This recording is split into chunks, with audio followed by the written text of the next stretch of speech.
Frederick Julius's Lonely Boy is a 10-episode fictional coming-of-age audio drama. Start with episode 1 and listen in sequence. If you love it, hit subscribe, follow Frederick Julius on Facebook, or join our email list for exclusive content, free tracks, and episode announcements. Happy listening!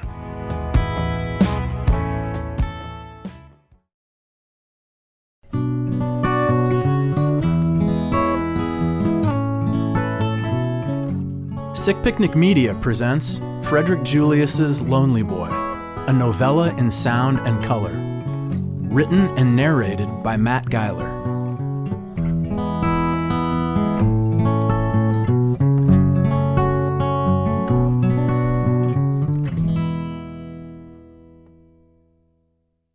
Episode 6, Halftime.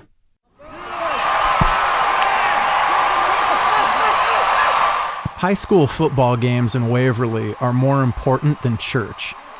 Nobody would ever utter such a blasphemous notion out loud, but in communities of this size, the math is simple, and the numbers reveal the true allegiance of the people's hearts and minds.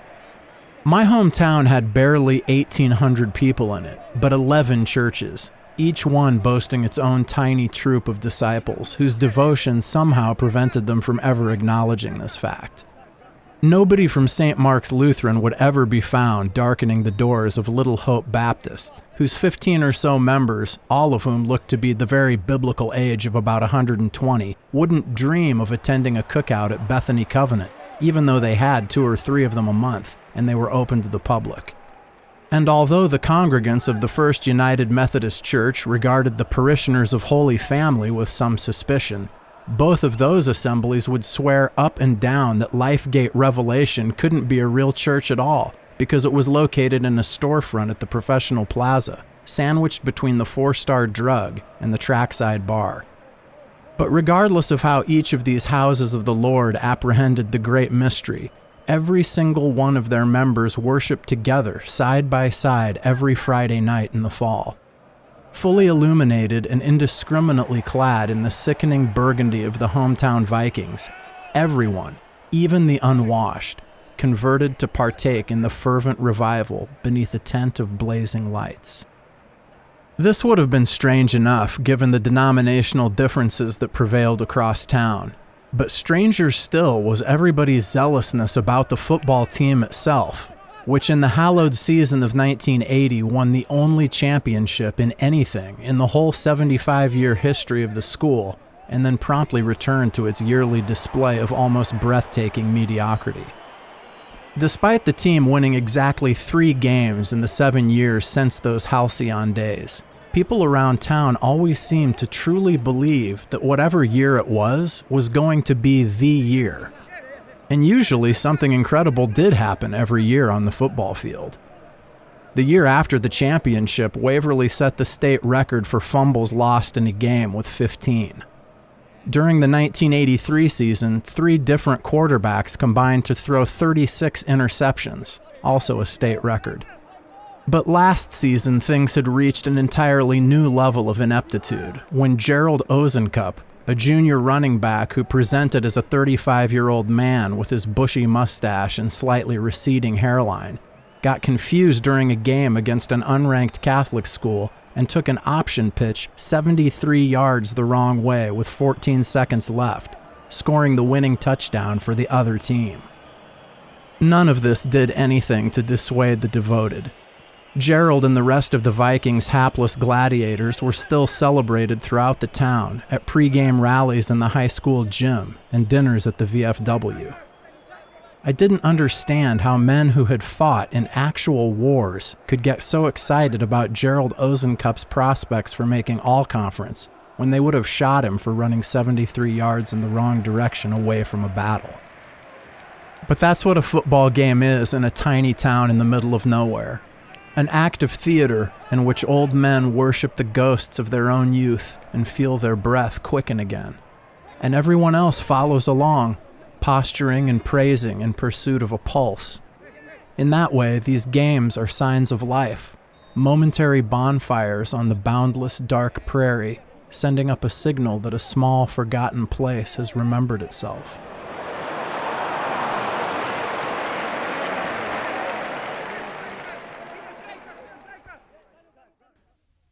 My mother arrived into the circus-like religious electricity of the pregame already mired in the chaos of my brother's birthday celebration. Patrick and a few of his friends had had cake and presents out at the farm, and this was the second half of his party.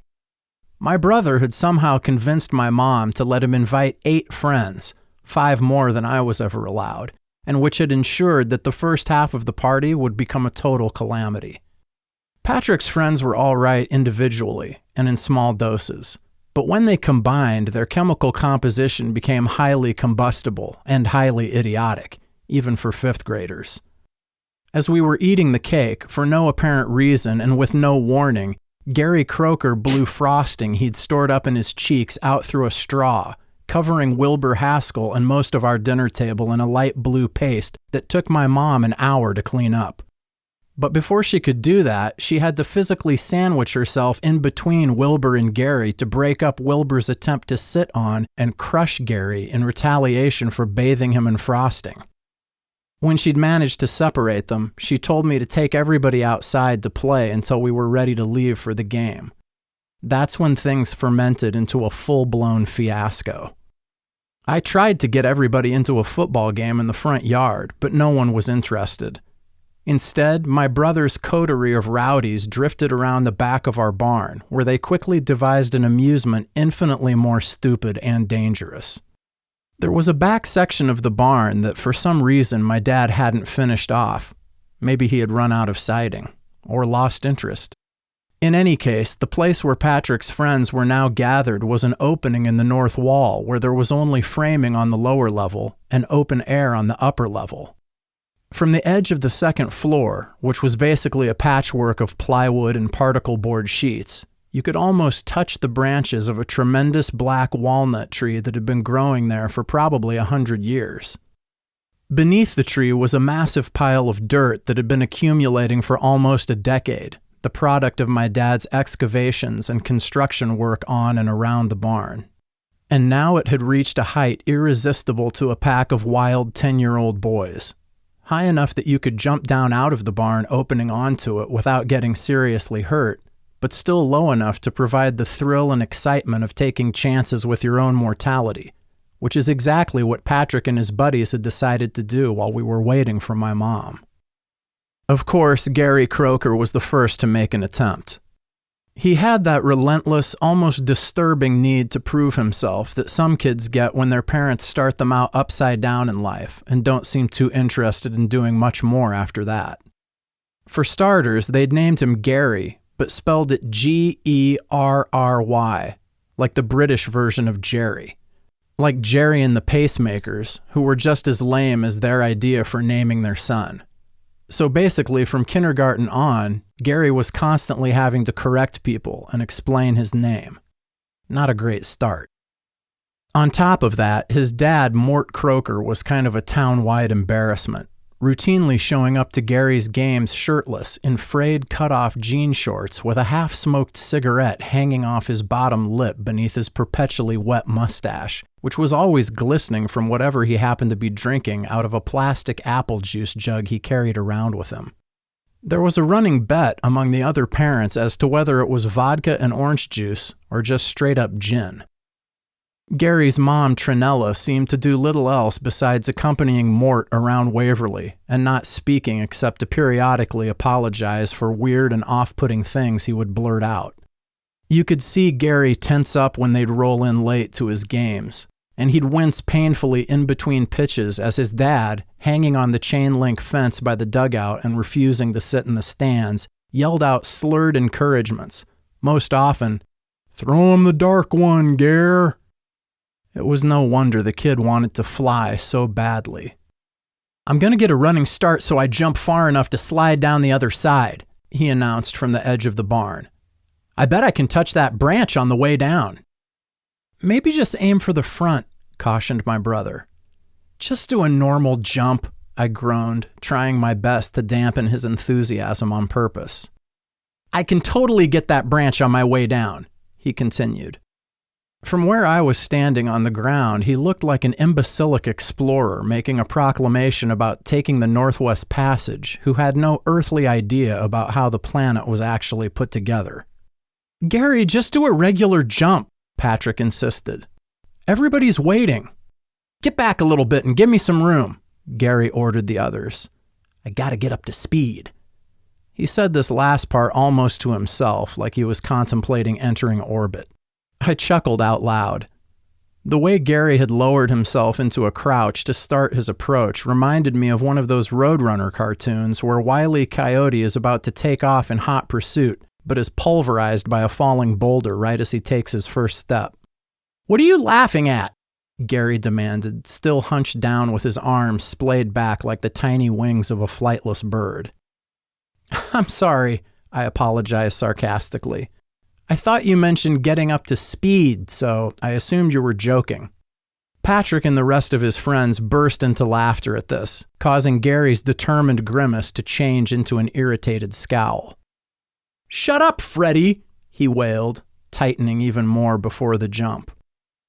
The tone of his high-pitched shouting indicated things had moved into a personal place for Gary Croker. The first time he had yelled at me to shut up with that exact same shriek was during one of Patrick's fourth-grade baseball games.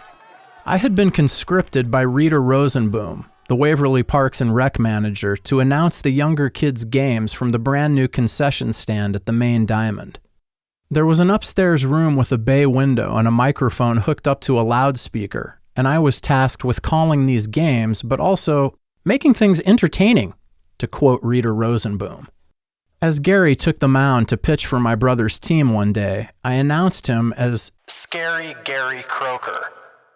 I honestly meant it in the sense of, this kid's heat should frighten you if you're at the plate, but Gary didn't take it that way, and as the crowd erupted in laughter, he screamed, "Shut up, Freddy!" to me right in the middle of warm-ups. Following this latest entreaty for me to shut up, everybody fell silent and watched as Gary took off for the edge of the upstairs barn floor. It was actually a really good jump.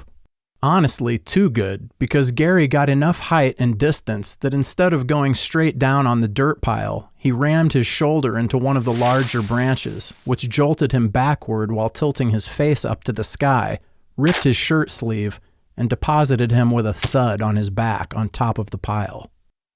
"You ruined it, Freddy!" Now Gary was screaming for real, out of actual pain. It didn't look like he landed very hard, but tears were pouring out of him as he writhed around in the dirt. "I almost cleared it, and you ruined it! I would have cleared it, you jerk!" While Patrick and Wilbur and the rest of them came rushing down out of the barn, I bolted for the house.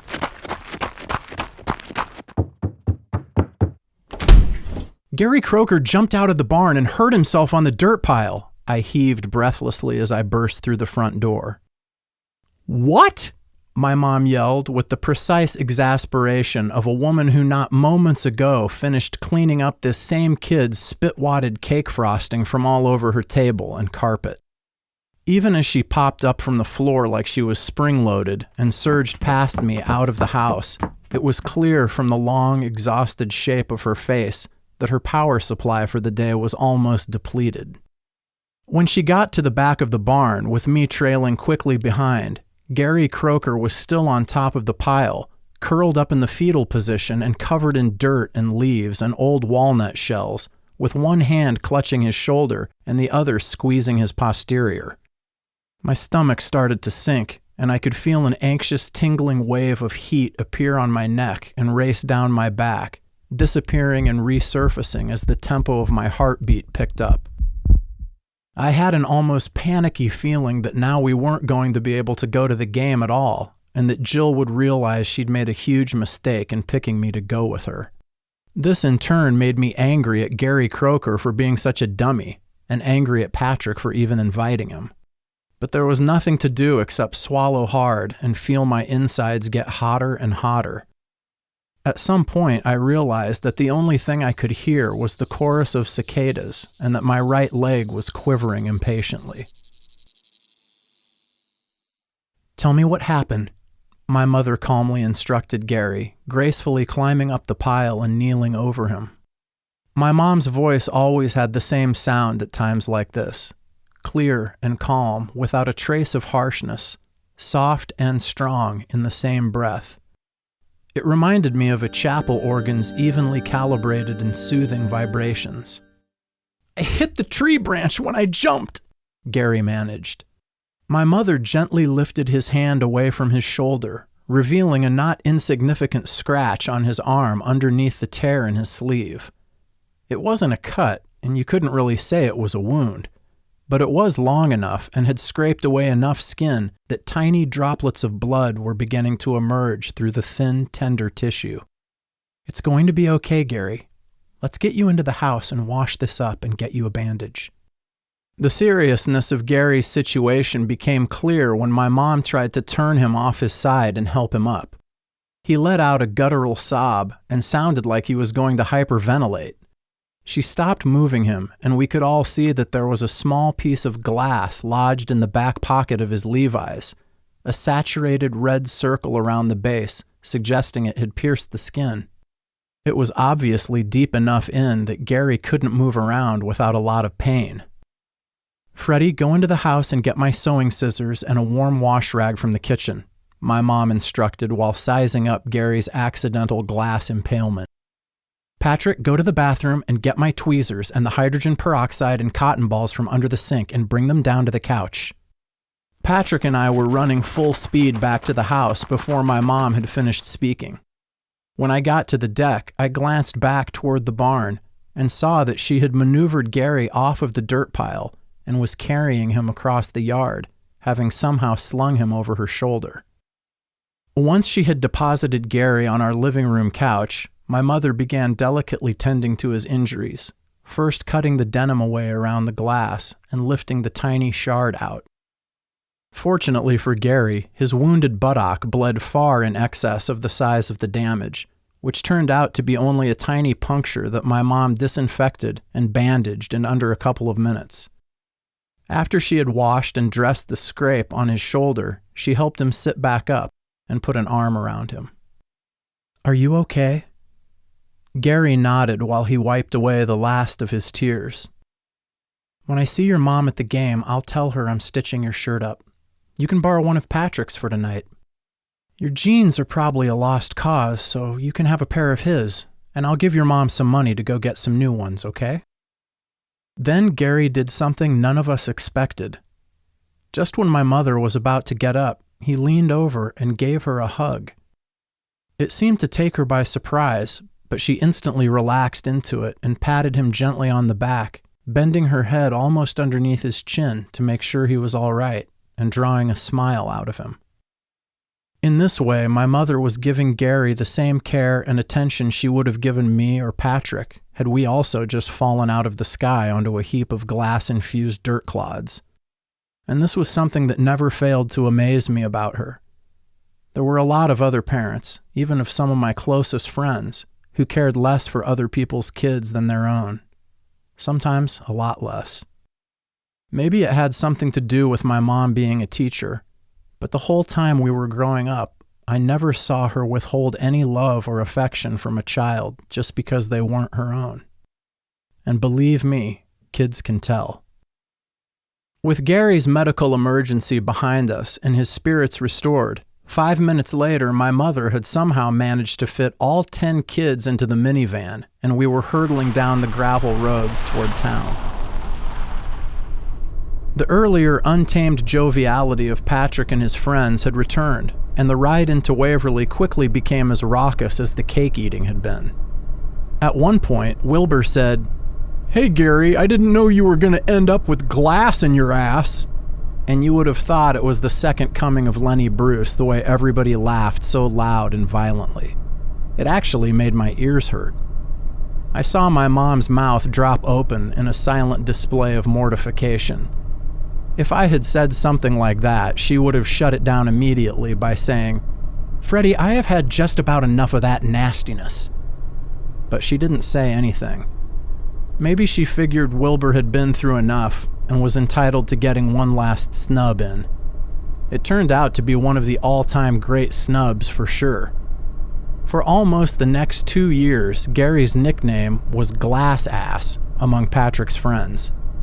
He eventually got so sick of it that he found an entirely new group of people to hang out with, and didn't really talk to my brother or Wilbur until they were seniors in high school, at which point Wilbur closed the circle of slow comedy by routinely asking, "Hey Gary, remember when we used to call you Glass Ass?" Hilarious. By the time we all poured through the northeast doors into the high school commons, my mom's will to rein in the insanity had evaporated.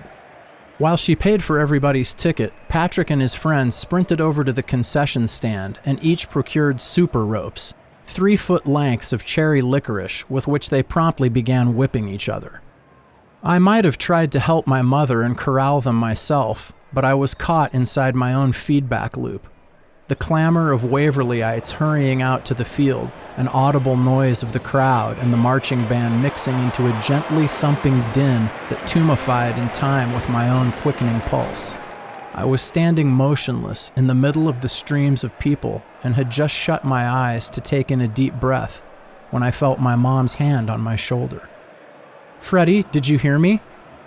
"Sorry," I murmured as I looked up to her. "I was just breathing for a minute. I asked if you were going to sit with us in the bleachers." I immediately felt a wash of deep purple guilt flood over me. I knew she was beyond tired and ready to drop. The thought of her having to watch over Patrick and his wild friends flogging each other with their licorice whips while I went off by myself to meet up with Jill made me feel like I was abandoning her. My very next thought was, where is Dad? Why isn't he here to help? But in the same instant I thought that, I also knew how terrified my mom had to be of him. And then I realized just how trapped she must have felt all the time by everything. And I felt guilty about that, too. "Would you rather sit with your friends down by the West End?" I felt like if I admitted this, I would somehow break her heart. So I lied. "Actually, can I go back out to the car?" I asked. "I forgot that I left a tape I brought that I was supposed to give to Brian." She looked puzzled, but not hurt as she handed me her keys. "Just make sure you lock up when you're done and don't leave your ticket in the car, okay?" she said. "You can come and find us whenever." The truth was that I had no intention of sitting with my friends or connecting with Brian, but I had brought a tape. My copy of the Beach Boys Today was tucked inside the waist of my jeans and hidden underneath my sweatshirt. I had been listening almost exclusively to side 2 ever since I'd cemented plans for this rendezvous with Lisa at my locker 2 days ago. Now I was determined to go out to the van and drench myself in the harmonies of the slow songs, trying to fathom the unfathomable until it was time to meet up with Jill.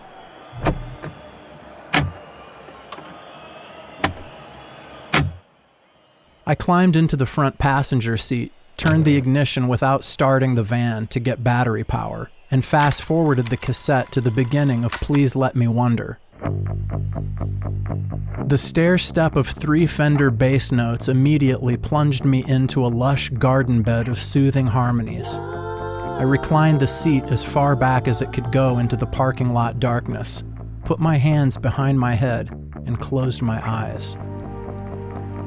Now here we are together. This would have been worth waiting forever. Please let me wonder if I've been the one you love. Please let me wonder if I'm who you're dreaming of. Please let me wonder. The rich, flowering harmonies seemed to unfold out of the speakers in a cascade that felt like it was pulling me under into a bottomless sea of feathers. There was a vivid flash of Jill's face in my mind that materialized in intense color before disappearing into a vast, warm, borderless blanket of sound.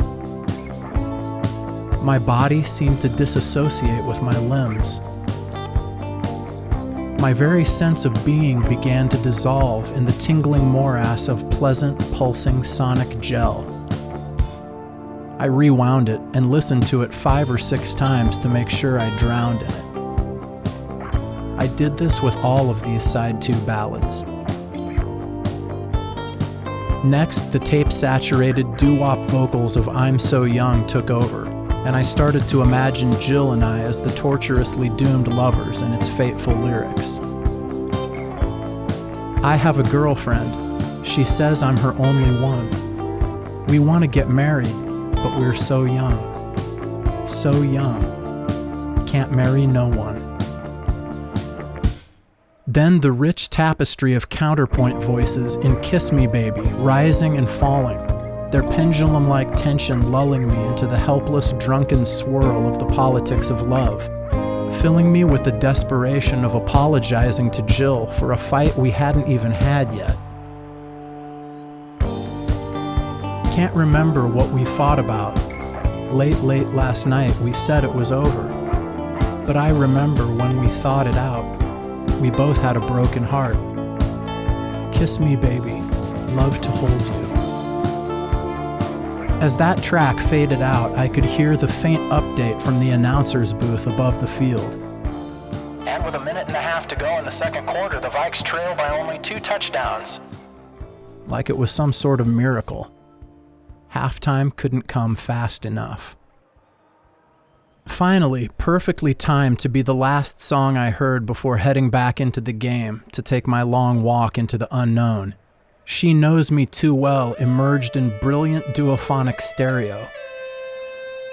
Brian Wilson's most heartbreaking falsetto performance rose out of the dashboard and hovered over me like the patron saint of unrequited longing.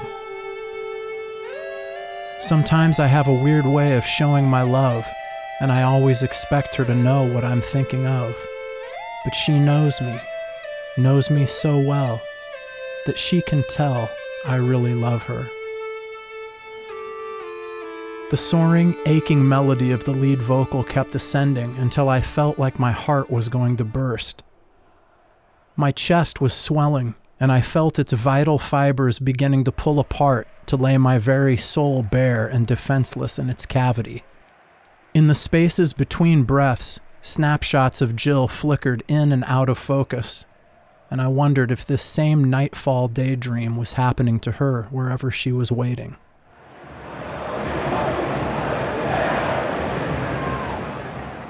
As the last few seconds of the first half expired, I weaved in and out of the chaotic sea of bodies, swimming furiously against the current of fans surging toward the concession stand and the marching band making its way onto the field.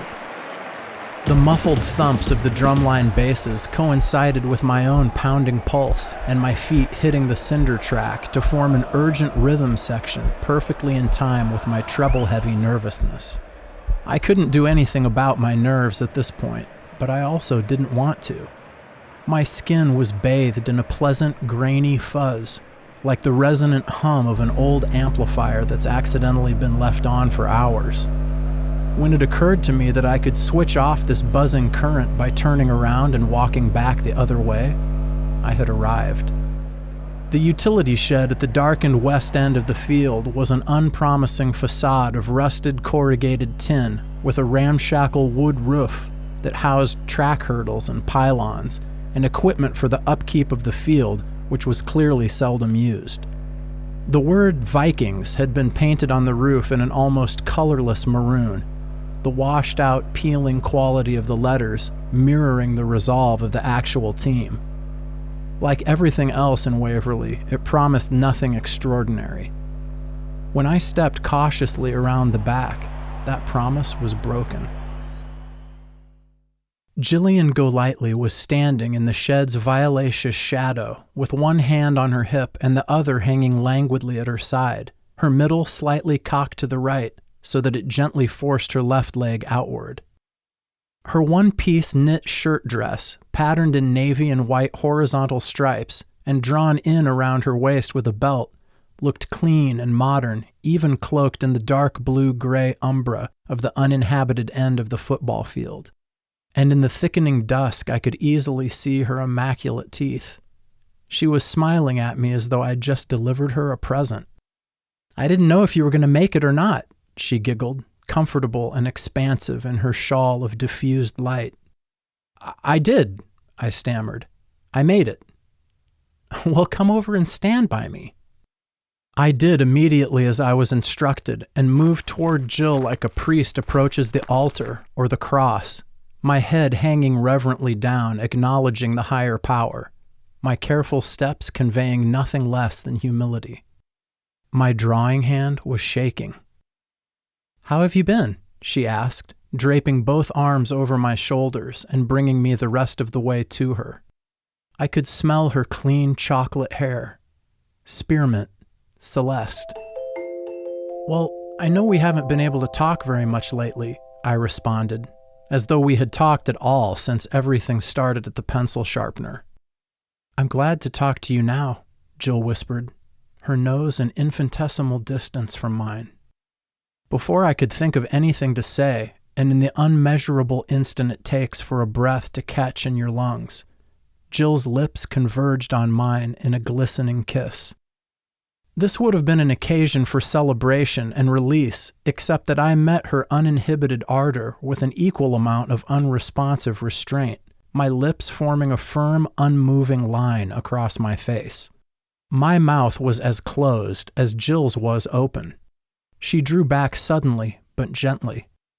"Have you never French kissed before?" she floated. Her eyes were positively gleaming. There was no trace of disappointment or the urge to hide that so often overtakes the embarrassed first brushstrokes of the young. Instead, they flashed the excitement of discovering an unopened gift. Eager. Electric. "No, I never have," I admitted. I think I would have been ashamed if Jill wasn't radiating simple, careless joy there in the shadows. "Well, why don't I show you how to do it?" she suggested. She moved in close again. "Just open your lips a little bit," she breathed warmly. "That way they'll fit with mine." I parted just slightly and instantly discovered she was right. The feeling of our mouths together was absolutely new. A pleasant wetness like paint and water mixing. Flashes of orange and pink swirling and retreating, delicately fastening, affixing, receding, a fuse popping and fritzing while a dampened snare starts shuffling, supported by carillon and sleigh bells. Sweetness, sugar, the slightest sting as our lips separated, vinyl spinning light-headed through static, still tasting and wanting. "Wow," Jill exhaled. "I didn't know you were such a good kisser." Still re-entering the atmosphere, I opened my eyes to find she'd reclaimed the same position as when I'd walked behind the shed. "I didn't know you did, or that I was either," I burbled, my face awash in echoing triangle tings. I mean, I've never kissed anybody like that. Halftime was ending and the throng was returning to their seats. But Jill stood right where she was, looking at me and smiling and shaking her head just a little. I couldn't tell if that meant she didn't want me to go, or if she was just as in awe as I was about what had just happened. Maybe it was just a sense of surprise at how easily we made something cool together. I was about to say something like, "I should get back to the game," or "I should go," when she finally moved. She glided to my right shoulder and rested both hands on it, though she didn't completely stop. "We should do that again," she intimated in a soft, low murmur as she passed. Again and again, I thought. "Did you have a good time with your friends?" my mom asked wearily as she shepherded Patrick and I to the van through the tumult of the parking lot. "It was okay," I fibbed. "Just sort of hanging out down by the band." I felt torn. I wanted to tell her that something unbelievably and earth-shatteringly good had just happened to me, because she was the person in my life I always told those things to. But I also felt that giving my mother this kind of news at the end of one more long day in an endless procession of long days would make her even sadder. On top of all of this, I just wanted to keep this one good thing to myself and let it secretly grow and blossom into my own private garden of delight, even though I knew in the end no one can keep anything so intense and so fleeting for themselves, because things like glances and kisses are made of air and live on the wind. I feel bad for those kids, Mom continued as she started the van. It can't be fun to lose that badly. It can if you're not playing and kissing Jillian Golightly at halftime, I thought, feeling selfish while I thought it. Can I put my tape in? I asked. Sure, Freddy, just don't turn it up really loud, okay? I rewound side 2 of Today and settled in for the ride back out to the farm. All my favorite parts of the ballads were now as fresh and sharp as Jill standing in the darkness, eternally wed to flashpoint imagery from our cloak and dagger kissing. Monday morning, I walked up the front steps of the junior high a convert. Anything I'd ever heard before about the Eagle Girl's morals or looseness or wildness left me for good. I don't think I ever totally believed the terrible assessments of Eagle itself, but none of that mattered at all now. I knew for sure that I was living in a different world because of that kiss. Something had fallen away and something new had arisen in its place. I couldn't even say it felt like I had taken a step towards becoming a man, because that felt like a laughably small and irrelevant goal next to the possibility of Jillian Golightly and the way I had felt when she kissed me. I didn't know a good word for it, but it was the same feeling that I got when I would wash out an area of a painting with water, its volume pulling whatever pigment it touched completely away from the spot of its initial application, leaving for an instant a clear pool that's allowed a single defining breath before a new infusion of nearby paint rushes in with brilliant burgeoning coils. The feeling of expanding, the feeling of space to begin again. Jill had helped me take that sort of breath, and now I was infused with something different and wider and surging through me in stereo. I didn't know what I was supposed to do next. I thought about going straight to Jill's locker to talk with her, but in my gut it didn't feel right. The truth was, I didn't really know Jill at all, but I felt that she came to you when she wanted, when she decided, and I was fine waiting. It gave me something unknowable to look forward to. Brian was still at his locker when I reached mine. So was an impish kid named Bryce Hermes, another friend of ours who, just like the messenger god of his namesake, was small, nimble, and whose eyes at all times flickered with mischief. Both of them were wearing jean jackets with the collars turned up. With their backs against their lockers, they looked cool and relaxed, in command of both time and themselves as they conversed without looking at each other. They would get to class on their own time, with zero interruption of their calm, aloof flow. It was a self-possession I could never manage. But I was different now. "Hey, Julius," said Bryce, sliding a greeting out effortlessly. "How's it going, man?"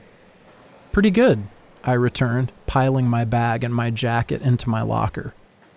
I couldn't hold it in. I kissed Jill. This seemed to put him and Brian in gear. They both swiveled around and flanked me like I'd flipped a switch and they'd been activated. "When?" they demanded in unison. "At the football game, at halftime." "Where did you do it?" Brian pressed. "Did you guys sneak away?" I already felt like I was telling them something I shouldn't. It felt like bragging. I had the fleeting thought that maybe the more I said about it, the less real it would become, fading with each retelling until it dissipated and vanished, becoming another flash in a parade of fleeting thoughts. "Behind the shed," I answered, turning away to grab my books. Bryce turned me back to them with a hand on my shoulder. He was tiny but cool, so I let him. "Did you French her?" Hard question to answer. The short and real answer was yes, but I felt caught, trapped. I knew this was one of those questions that wasn't just asked for the simple gathering of information. It was also a partially open door. My response could open it fully, and I could walk into the next chamber in the mystifying progression to becoming as cool as Brian and Bryce were. But my stomach didn't feel cool about telling them. It felt like I was sharing something before I was ready, something that didn't entirely belong to me. But I did want to be cool. Yeah, we Frenched. I looked back and forth between them as they took it in. Broad smiles began to take form on both their faces, as though they were having the exact same thought at the exact same time. Brian laughed a little. "No, you didn't," Bryce chortled. "No way," Brian concurred. My mouth opened a little at their rebuke of the absolute truth I had just betrayed to them. But the first bell rang before I could get any words out. It was timed perfectly, and probably looked like the sound of the bell was coming out of my mouth and was my actual response. They began their calm, even glide toward the end of the hall. "Yes, we did," I called out. "We did French." This turned the heads of virtually every other kid passing by, creating a momentary teenage tunnel of judgment, a swelling tidal wave of embarrassment and vermilion and itchiness towering over me and setting my ears on fire. Brian and Bryce were at the end of that tunnel, looking back at me, smiling and shaking their heads. Like I said, I never could manage.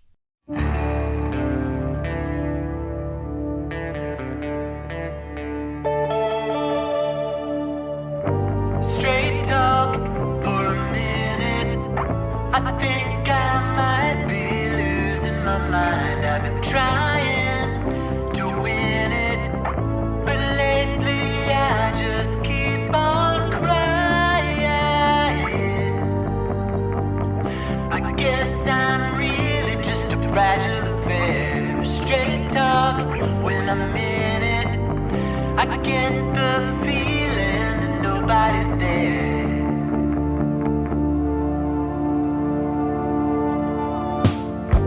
Straight talk, I bear grin, while inside everything's turning to stone. Even daylight's got a limit.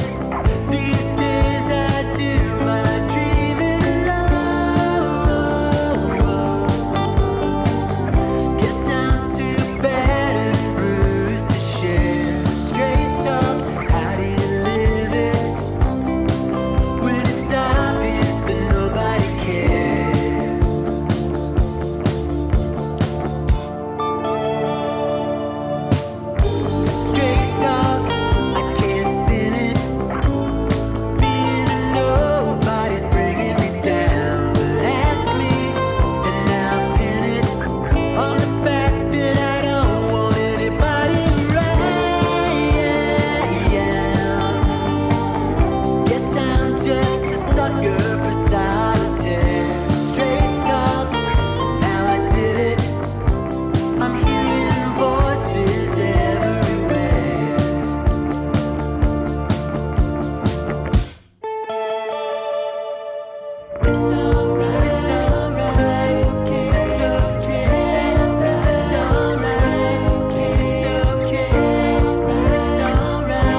This episode of Lonely Boy is brought to you by Sick Picnic Media. To us, you're not just a listener. You're part of this journey now, too. For exclusive updates, sneak peeks, and maybe even a free track or two, hit subscribe, follow Frederick Julius on Facebook, or sign up for our email list. Don't forget, we release new episodes on all your favorite podcast platforms every Friday. Until next time, wherever you are and whatever you're doing, it's always a good time to imagine anything. Peace and much love. Please note, Lonely Boy is a work of fiction. Names, characters, businesses, places, events, locales, and incidents are either the products of the author's imagination or used in a fictitious manner. Any resemblance to actual persons, living or dead, or actual events is purely coincidental. Copyright 2023 Sick Picnic Media. All rights reserved, including the right to reproduce, distribute, or transmit in any form or by any means. For information regarding subsidiary rights, please contact Sick Picnic Media.